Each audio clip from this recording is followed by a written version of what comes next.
ज्वालामुखी के विधायक रमेश ध्वाला द्वारा नियम 130 के तहत रोजगार सृजन के लिए कृषि को बढ़ावा देने पर उठाए गए प्रस्ताव का जवाब देते हुए कृषि मंत्री विक्रम सिंह ने कहा कि हिमाचल प्रदेश एक पहाड़ी और कृषि प्रधान राज्य है। यहाँ की लगभग 90% जनसंख्या गाँव में रहती है और कृषि पर निर्भर है। उन्होंने कहा कि कुल 56 लाख हेक्टेयर क्षेत्रफल में से केवल 5,42,000 हेक्टेयर भूमि पर कृषि की जाती है।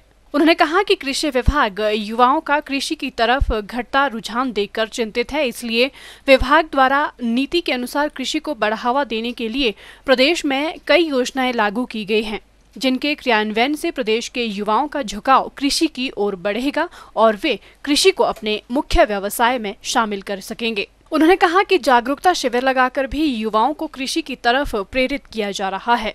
विक्रम सिंह ने कहा कि सरकार ने प्राकृतिक खेती खुशहाल किसान योजना के लिए वर्ष 2019-20 में 19.3 करोड़ रुपए के बजट का प्रावधान किया है। वर्ष 2020-21 में 50,000 अतिरिक्त किसानों को इस योजना के अंतर्गत लाने का लक्ष्य निर्धारित किया गया है। उन्होंने कहा कि 20,000 हेक्टेयर क्षेत्र को प्राकृतिक खेती के अधीन लाया जाएगा, जिससे युवाओं को कृषि क्षेत्र में आगे बढ़ने का अवसर मिल सके।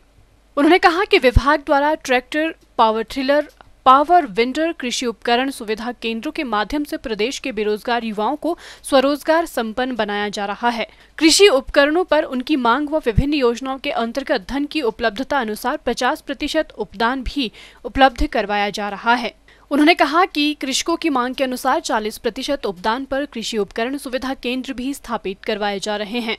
उन्होंने कहा कि वर्ष 2019-20 में मुख्यमंत्री नूतन पॉली हाउस योजना स्वीकृत की गई है, जिसके अंतर्गत प्रदेश के पढ़े लिखे बेरोजगार युवाओं को पॉली हाउस स्थापित करने पर 85% उपदान राशि उपलब्ध करवाने का प्रावधान रखा गया है, ताकि वे इन पॉली हाउस की सहायता से स्वरोजगार संपन्न हो सके।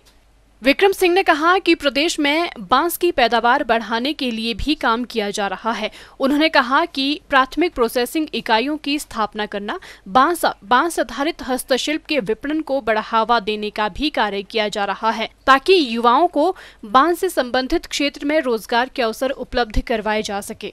उन्होंने कहा कि प्रदेश में प्रधानमंत्री कृषि सिंचाई योजना भी लागू की गई है। इस योजना के अंतर्गत वर्ष 2020-21 में 4 करोड़ रुपए व्यय करने का प्रावधान रखा गया है। वहीं प्रदेश में पशुधन को बढ़ावा देने के लिए उत्तम चारा उत्पादन योजना लागू की गई है, जिसके अंतर्गत विभाग द्वारा चारा फसलों के लिए किसानों को 50% तक उपदान दिया जा रहा है। उन्होंने कहा कि कृषि विभाग द्वारा क्रियान्वित की जा रही विभिन्न योजनाओं के अंतर्गत स्वरोजगार सृजन के लिए महत्वपूर्ण कदम उठाए जा रहे हैं। इससे पहले 130 के तहत रमेश ध्वाला ने कहा कि हिमाचल में कोरोना महामारी के दौरान कई लोग बेरोजगार हो गए हैं। ऐसे में यहां पर अब कृषि के क्षेत्र में रोजगार को बढ़ावा देना होगा और प्रदेश में ऐसी व्यवस्थाएं पैदा करनी होगी ताकि लोग अधिक से अधिक कृषि की तरफ आकर्षित हो। इस मौके पर उन्होंने कहा कि युवाओं की रुचि को देखते हुए उन्हें प्रशिक्षण दिया जाना चाहिए। वहीं कृषि के क्षेत्र में भी समय समय पर प्रशिक्षण शिविर आयोजित किए जाने चाहिए, ताकि नई तकनीकों के बारे में लोगों को जानकारी मिल सके। उन्होंने कहा कि जो योजनाएं चलाई गई हैं उसके बारे में भी जानकारी एकत्र करनी चाहिए कि इन योजनाओं का धरातल पर आम लोगों को कितना लाभ मिल रहा है। वहीं इस दौरान अन्य सदस्यों ने भी चर्चा में हिस्सा लिया।